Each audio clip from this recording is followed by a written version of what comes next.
От днес вие сте законни съпруг и съпруга. Семейство, в което ще се раждат и отглеждат децата ви. С любов и обич ги възпитавайте. Пред прага на новия семейен живот едно чувство ще изпълва сърцата ви. Да бъдете щастливи. Щастието е във вас. То се крие в доверието, искреността и хармонията. Пътят, по който ще тръгнете, ще бъде труден, но трудностите ще преодолеете по-лесно, когато сте заедно.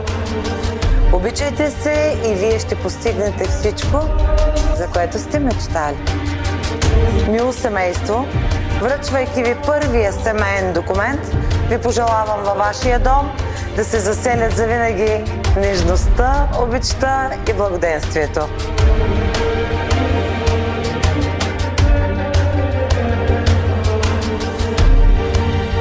Защото ще остави човек баща си и майка си и ще се прилепи към жена си и ще бъдат двамата една плът. И което Бог съчетал човек да не разлъчва.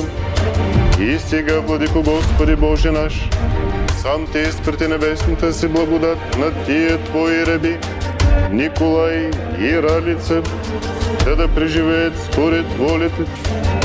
Благослови ги, Господи Боже наш, както си благословил Авраам и Сара. Благослови ги, Господи Боже наш, както си благословил Исак и Ревека.